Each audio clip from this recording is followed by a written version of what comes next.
Crown Mountain. Let's do it. Crown Mountain in North Vancouver, Canada is the objective today, and it sits at about 1,500 meters, and it's pretty annoying.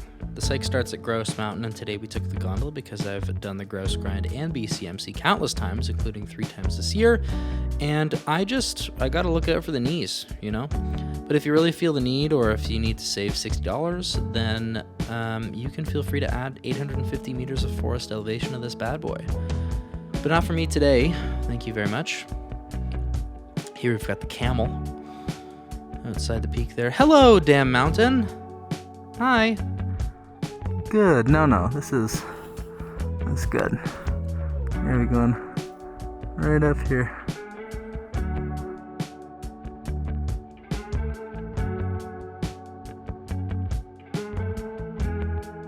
So, good chunk of the way done the distance, which is great.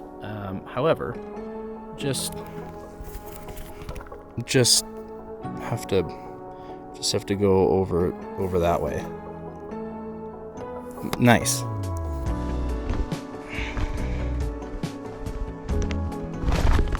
So this hike is a grind itself with a nice scramble up top. It's about 800 meters of gain over a 10-kilometer round trip, and it starts off pretty tame, passing by some good viewpoints and some various Grouse Mountain property, as you saw earlier. You start a slow ascent into the forest, which follows the trail toward Dam Mountain. You meander through some ups and downs, lots of routes. You still continue to pass by little viewpoints towards some of the other North Shore mountains, and even extending towards the Fraser Valley. Now, when I mentioned this hike was annoying, it's because you have to descend a few hundred meters towards the middle of the hike, only to come right back up again, then do the same thing on the way back. Dumb. Whoever made this mountain needs to go back to mountain making school. Stupid. It's exactly what you'd expect out of a steep North Shore hike. Very rooty, lots of rocks. There's some nice views as you walk across the ridge, but nothing massive until you're like 90% done the hike. Now, a lot of reports noted muddy conditions, and because we are descending a northern-facing section, it doesn't get dried out as much as everything else. It actually rained 4 days ago, and I postponed this hike a couple days ago until today to let it dry out a bit, and even still, there's a decent amount of mud. Not unmanageable, though, especially in September. Now, that being said, the ascent to the peak is a southern-facing section, and holy, it was just blasted by sun. It said it was supposed to be like 20 degrees, and I figured, pack the puff jacket, pack the toque, because once we get up top, it's going to be kind of chilly. No, it was hot. It was hot the whole time. Eventually, though, it opens up into this nice alpine section. We got a little boulder field to cross as well. I actually encountered a trail runner who came up to me and said, "Hey, where'd you come from? You just kind of go wherever you want?" And I'm like, "Well, no, just follow the trail. It's right there." And as we approached the peak, things really opened up, and it was beautiful.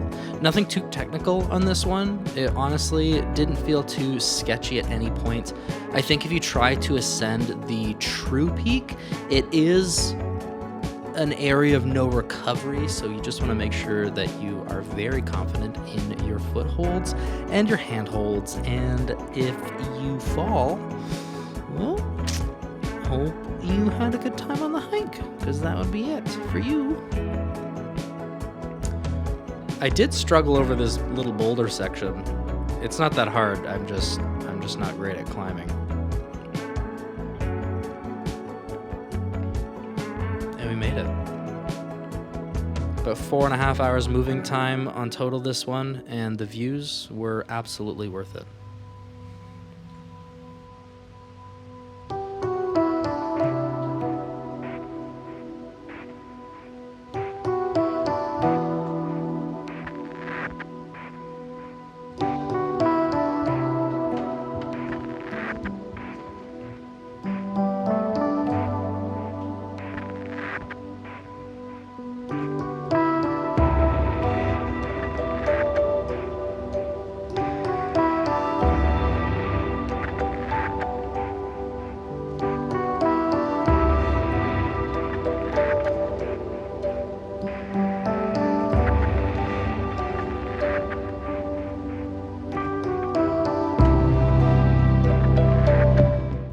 Okay, so we got the Needles, we got the Mount Seymour, and then we got Golden Ears right here, and then we got Dad.